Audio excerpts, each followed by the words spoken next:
je veux vous dire quelque chose. Il y a des personnes dans chaque saison de notre vie que Satan assigne et envoie rien que pour nous exaspérer.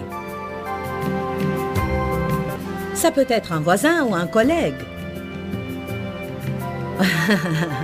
Restez avec nous dans Jouissez de votre vie.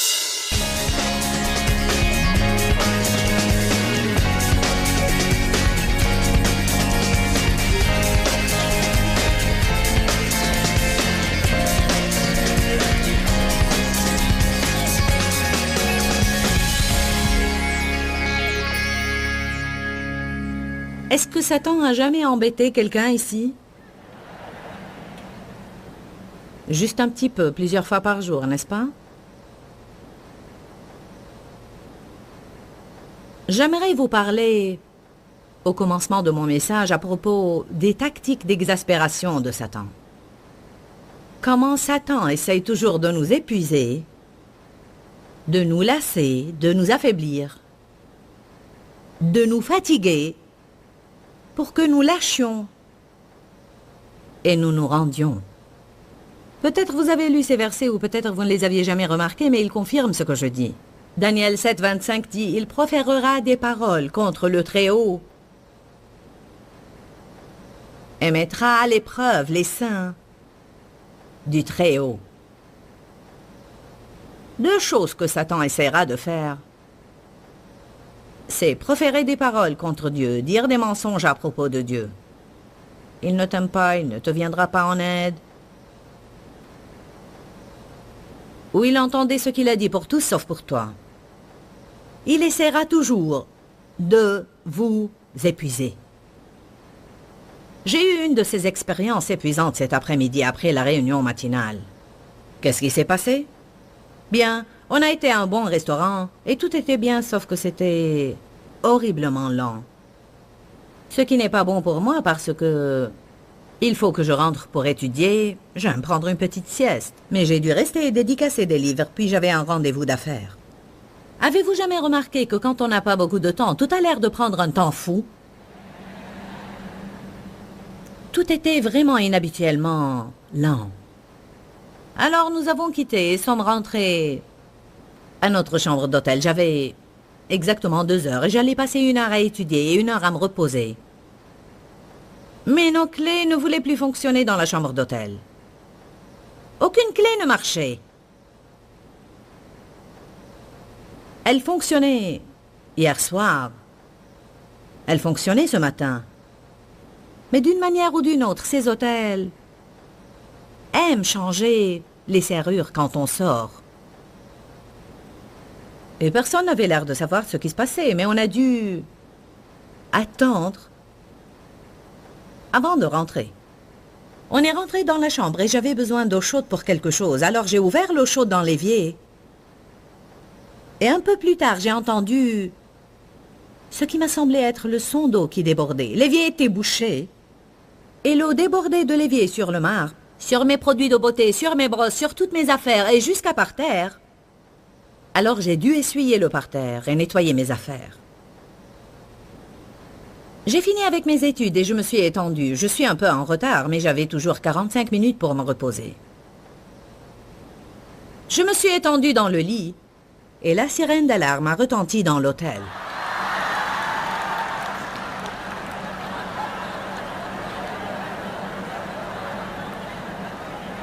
Mais non seulement la sirène d'alarme a retenti, mais ils ont envoyé un message. Tout d'abord qui ressemblait à « Il y a une urgence.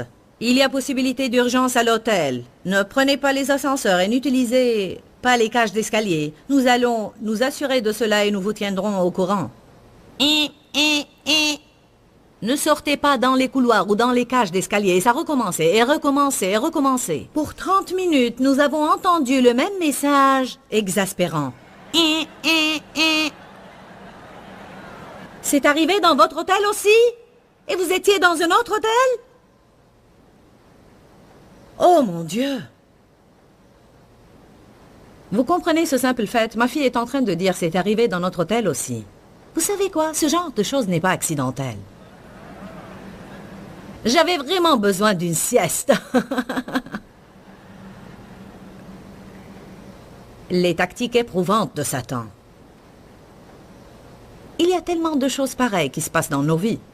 Mon expérience aujourd'hui a été évidente.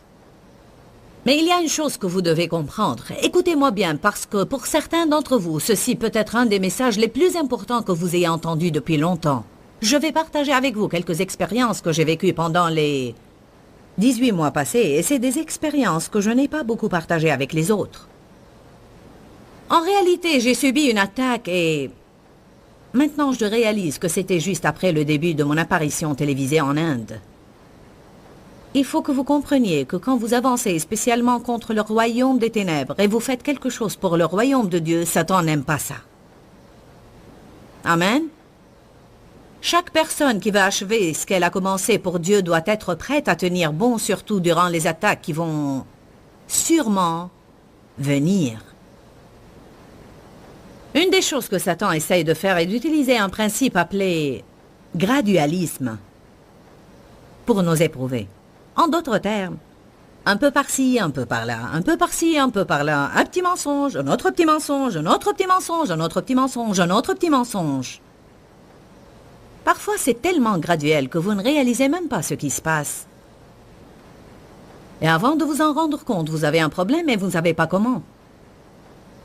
Vous ne discernez pas que c'est Satan. Alors vous pensez, qu'est-ce qui ne va pas en moi? Ou même pire encore, parfois vous commencez à blâmer les autres personnes. Si tu ne faisais pas ça, je ne me sentirais pas comme ça. Et si tu ne faisais pas ça?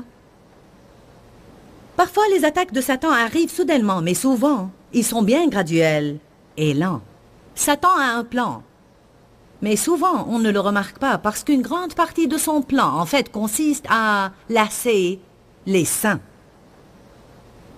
Éprouver veut dire réduire petit à petit, un peu cette minute-ci, et un peu la minute d'après, un peu aujourd'hui, et un petit peu plus le lendemain. L'épuisement est presque imperceptible. Les gens n'en sont pas conscients.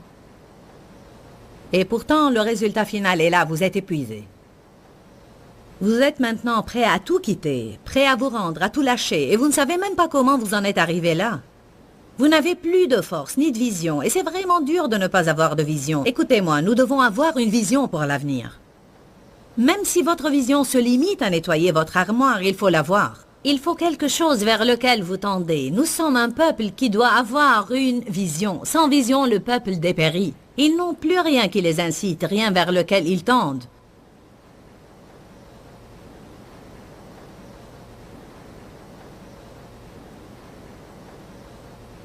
Satan vous éprouve jusqu'à ce que vous n'ayez plus rien. Ni santé, ni foi, ni finance, ni joie. Satan veut nous laisser sans rien. Nous devons prier pour ne pas être trompés dans ce domaine. Nous devons demander à Dieu de nous ouvrir les yeux pour qu'on puisse reconnaître rapidement les tactiques de déception de Satan. Il y a un verset important que je vais lire dans la Bible amplifiée. Prenez tous 1 Pierre 5.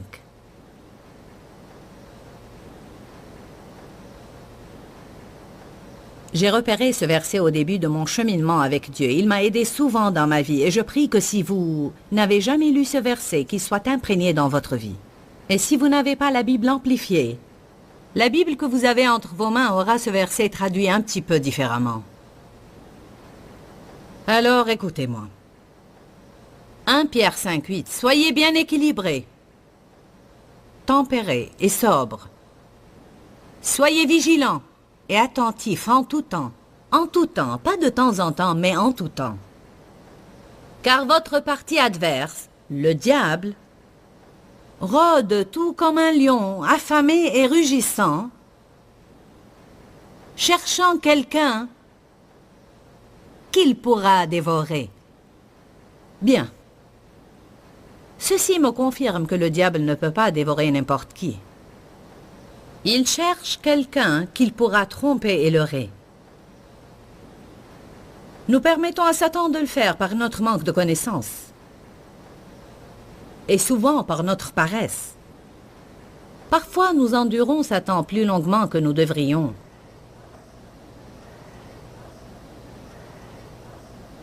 « 1 Pierre 5,9 Résistez-lui, ferme dans la foi contre ses projets. » Il y a deux choses que je veux que vous réalisiez.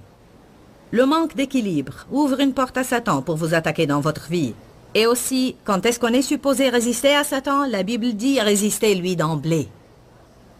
Ceci veut dire immédiatement, au moment où vous percevez une attaque de Satan, vous devez lui résister. Dans un moment, je vais partager avec vous quelques conseils pratiques sur comment vous pouvez résister et confronter Satan. Soyez ancrés, établis, forts, immuables et déterminés, sachant que c'est par le même genre de souffrance que la communauté des frères répandue dans le monde passe. Pourquoi est-il important quand vous passez par des temps difficiles de réaliser que d'autres passent par cela aussi? Une des choses que Satan essaye de faire est de vous isoler et de vous faire croire que vous êtes les seuls qui endurent ça. Pourquoi moi? Ça aide à réaliser, pas que ça doit vous faire plaisir que d'autres personnes souffrent, mais ça aide à réaliser, je ne suis pas la seule à passer par là. Peu importe combien vous souffrez ce soir, quelqu'un d'autre souffre plus que vous. Quelqu'un quelque part ou quelqu'un ici dans cette salle ce soir vit une situation encore pire que la vôtre. Alors une des choses que nous devons éviter est d'avoir ces scènes de pitié de soi-même et de désolation. Résistez à Satan dès son attaque. Je vais vous montrer 3 versets. Et par ces versets, je vais vous montrer comment Satan, impitoyablement, continue à faire la même chose, la même chose, la même chose, la même chose, jusqu'à vous lasser. Actes des Apôtres, chapitre 16, verset 17.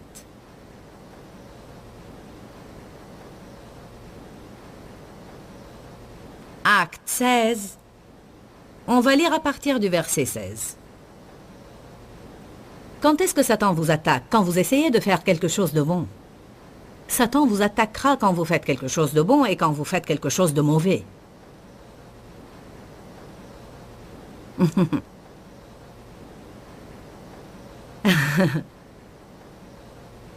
Il serait probablement mieux de ne plus essayer de savoir où vous en êtes. Parce que souvent, nous perdons notre temps en essayant de comprendre qu'est-ce que j'ai donc fait. Qu'est-ce que j'ai fait? Qu'est-ce que j'ai fait? Demandez à Dieu si vous avez fait quelque chose de mauvais et si vous l'avez fait, repentez-vous. Mais ne vous tourmentez pas en essayant de comprendre ce que vous avez fait de mal. Résistez à Satan, car votre réponse devrait être la même. Que vous ayez fait quelque chose de bon ou mauvais, vous devez résister à Satan. Vous devez résister à Satan. Personne ne peut le faire pour vous. Je vais le répéter. Vous devez résister à Satan, et vous dans vos maisons, vous devez résister à Satan.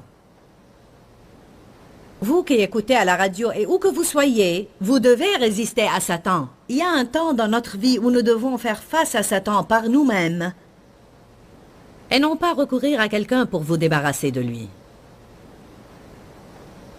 Acte 16, verset 16 dit « Un jour que nous nous rendions à la prière », je veux que vous remarquiez qu'ils allaient à la prière. Nous rencontrâmes une servante qui avait un esprit divinateur. Il y avait en elle un esprit mauvais qui la poussait à prédire l'avenir. Et elle rapportait beaucoup d'argent à ses maîtres en faisant des prédictions. Et elle se mit à nous suivre, Paul et nous, en criant à voix haute. « Ces gens-là sont des serviteurs du Dieu très haut. Ils viennent pour vous annoncer la voie du salut. » Ce que je trouve vraiment intéressant est que ce qu'elle disait était vrai. Mais c'était quand même irritant parce qu'elle avait un esprit mauvais. Avez-vous jamais été dans la présence de quelqu'un qui disait la vérité, mais malgré ça, il vous irritait? Vous savez, nous devons apprendre à donner plus d'attention au discernement que Dieu nous donne en notre fort intérieur et pas toujours regarder aux choses avec la raison. Nous avons engagé des gens dans le ministère qui étaient, je veux dire, ils ont toutes les qualifications. Ils disent exactement ce qu'il faut, mais pour une raison donnée, je ne suis pas tranquille. Au début, vous avez un peu la hantise de faire confiance à ça parce que vous ne voulez pas refuser quelqu'un simplement parce que vous avez un pressentiment. Mais j'ai appris avec les années que je dois lui faire confiance. Je ne sais pas si Paul a attendu bien des jours parce qu'elle disait la vérité, ou peut-être pour autre chose. Mais pour quelque raison, il ne l'a pas confrontée directement. Verset 18. « Elle fit ainsi pendant bien des jours. » Je veux que vous réalisiez que, quand Satan décide de vous aggraver, Il continuera et continuera et continuera et continuera et continuera et continuera jusqu'à vous lasser. Faites attention. Et elle fit cela pour bien des jours. Finalement, Paul, irrité, excédé et exaspéré. J'avais dit que j'allais vous parler des tactiques d'exaspération de Satan. Satan a envoyé cette fille. Nous pourrions simplifier cela et dire pour l'exaspérer. Je veux vous dire quelque chose. Il y a des personnes dans chaque saison de notre vie que Satan assigne et envoie rien que pour nous exaspérer. Ça peut être un voisin ou un collègue. Ou un membre de notre famille. Alléluia.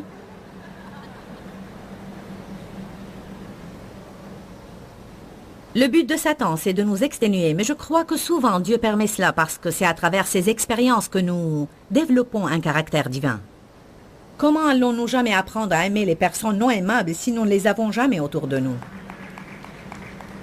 Finalement, Paul, excédé, se retourne et dit à l'esprit, « Je t'ordonne au nom de Jésus-Christ de sortir de cette femme. » Et l'esprit sortit à l'instant même. Souvent, quand nous faisons la bonne chose, nous nous attendons à des résultats positifs. Mais non, souvent, tout comme Shadrach, Meshach et Abednego, nous prenons les bonnes décisions. « Ok, j'irai dans la fournaise de feu ardent. » Et alors Satan chauffe la fournaise 7 fois plus que d'ordinaire. Est-ce que ce n'est pas irritant quand vous faites la bonne chose et votre situation empire? Allez! Alors ce qui s'est passé, c'est que les maîtres de la servante, qui gagnaient de l'argent grâce à elle, se sont mis en colère et ils ont été à ce qui équivaut à la police locale. Et leur ont dit que Paul et ses compagnons propagent des mensonges, alors ils se sont saisis d'eux et les ont jetés en prison. Verset 25, vers minuit, Paul et Silas en prière chantaient les louanges de Dieu. Et voilà qu'on retrouve ce « Louez le Seigneur jusqu'à recevoir votre percée ». Ils avaient les pieds fixés dans des cèpes et ils chantaient des louanges. Et puis soudain, est-ce que vous aimez ces soudains? Soudain, il se produit un séisme et les fondements de la prison en furent ébranlés. Et à l'instant, les portes s'ouvrirent et les biens de tous les prisonniers se détachèrent. Le geôlier fut tiré de son sommeil. Probablement que vous connaissez l'histoire. Le geôlier était tellement ébahi par ce qui se passait qu'il a dit « Que faut-il faire pour que je sois sauvé ?» Si nous tenons bon sans lâcher, Dieu fera toujours de sorte que quelque chose de bon résulte des plans machiavéliques de Satan. Une des meilleures choses qui puissent nous arriver si on tient ferme est que quand Satan essaie de nous éprouver, nous puissions garder notre confiance en Dieu. Et je crois que la louange et l'adoration nous aident à être forts. Je veux dire, ils étaient irrités, lassés, éprouvés, et les choses n'allaient pas comme ils voulaient, mais ils se fortifiaient dans la foi en louant Dieu et en gardant une bonne attitude. Alors, Dieu a fait un revirement de situation et a renversé les plans de Satan parce que Satan avait tout planifié pour qu'il soit jeté en prison, mais Dieu a planifié le salut du geôlier et de sa famille. Et voilà la preuve que Dieu travaille en tout pour le bien de ceux qu'il aime et ceux qu'il a appelés selon son plan. Amen. Actes des Apôtres, chapitre 24. Les tactiques d'exaspération de Satan. Parfois, vous devez juste dire « Oublie ça, Satan, tu n'arriveras pas à m'exaspérer. » Le mot « endurer » veut dire durer plus longtemps que Satan. Que tout le monde dise « Je vais durer plus longtemps que Satan. » Si vous lisez Acte 24 en entier, vous verrez que Félix, je crois, était gouverneur en ce temps. Et il était intéressé par certaines choses que Paul disait. Mais il essayait aussi de prendre de l'argent de Paul, des offrandes que Paul avait reçues et était en train de distribuer. Alors c'était un homme cupide, mais il prétendait vouloir que Paul lui enseigne. Il y a des personnes dans nos vies qui, soi-disant, ont besoin d'aide, mais ils n'acceptent aucune aide. Je vais parler un peu plus à propos de cela dans quelques minutes, parce que je commence à perdre patience avec des gens comme ça. Parce qu'ils vous épuisent. Ils sont envoyés dans nos vies pour drainer tout ce que nous avons et nous épuiser. Et ils n'ont aucune intention de changer. Ils veulent parler de leurs problèmes, mais ils ne veulent pas en finir. Et ils veulent les ressasser, mais ils ne veulent pas être libérés. Et quand ils vous auront épuisé, ils recommenceront de nouveau avec une autre personne. Et j'ai vu ça se répéter plusieurs fois dans ma vie.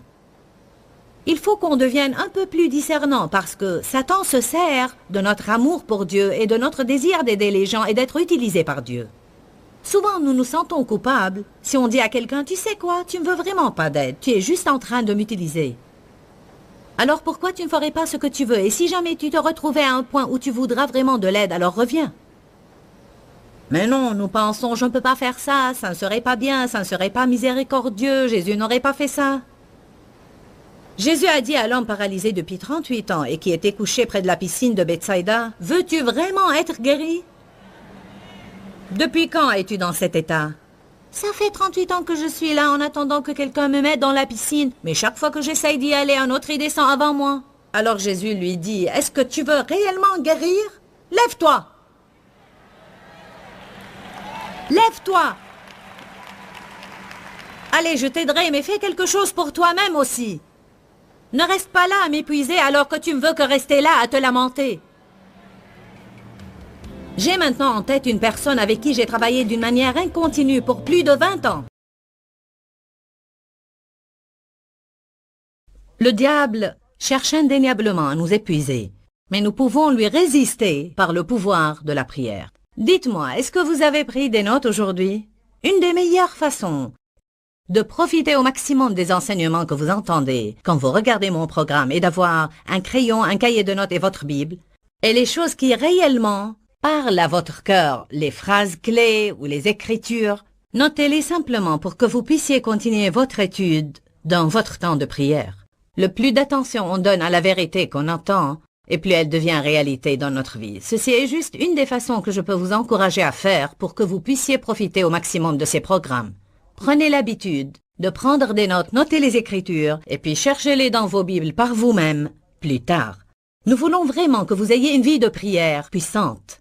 Je veux que vous ayez la foi dans vos prières et non pas avoir peur ou bien douter de vos prières. Je sais de quoi je parle parce que, même jusqu'à présent, souvent après que j'ai fini de prier, l'ennemi essaye de me faire sentir que je n'ai pas communiqué, je n'ai pas prié assez longtemps ou je n'ai pas prié comme il faut.